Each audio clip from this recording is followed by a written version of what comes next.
അപ്പം നിങ്ങളിത് മൊത്തത്തിൽ കണ്ടു നോക്കുക കേട്ടോ. അങ്ങനെയാണെങ്കിൽ ഈ മോഹൻലാലിനെതിരെയും കേസ് എടുക്കേണ്ടതല്ലേ? ശരിയല്ലേ? അവസാനം വരെ നിങ്ങൾ കണ്ടോ? അവസാനം ആകുമ്പോൾ മോഹൻലാൽ പറയുന്ന ഡയലോഗ് വരെ ഉണ്ട്. പിന്നെ എനിക്ക് ഒരു കാര്യം കൂടി പറയാനുണ്ട്. എനിക്ക് പറയാനുള്ള എന്താണെന്ന് പറഞ്ഞാൽ മോഹൻലാലിൻ്റെ ആ സിനിമയില്ല, ആ സിനിമയുടെ ചെറിയൊരു കട്ടിൻ്റെ അകത്ത് തന്നെ ഉണ്ട്. അതിൻ്റെ അകത്ത് നിങ്ങൾ കണ്ടു നോക്കുക കേട്ടോ. അത്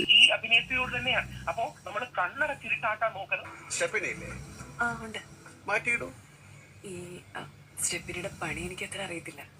എനിക്ക് സ്റ്റെപ്പിനിയുടെ പണി മാത്രമേ അറിയൂ. ഭാമിനി ഡിക്കി പൊക്കൂ.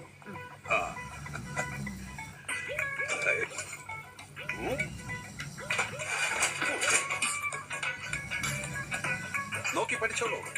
തോന്നിയേക്കണ എന്താന്ന് പറഞ്ഞു കഴിഞ്ഞാൽ ആൻറ്റിയുടെ ഒരു ഇത് കഴിഞ്ഞ് ആ ഒരു ടൈമിങ് കഴിഞ്ഞ്, അതായത് ഇപ്പോൾ എക്സ്ട്രാ ആയിട്ട് ഇങ്ങനെ നമുക്ക് കൂടുതലായിട്ട് ഇതൊന്നും മഞ്ഞില്ല, ഈ ഇനോഗ്രേഷനും കാര്യങ്ങളൊന്നും മഞ്ഞില്ല. അപ്പോഴത്തേനും നമ്മൾ ഒന്ന് സോഷ്യൽ മീഡിയ പിക്കപ്പ് ആവണമല്ലോ, അതിന് വേണ്ടിയിട്ടാണ് എനിക്ക് തോന്നുന്നത് ആൻറ്റി അങ്ങനെ കാണിച്ചത്.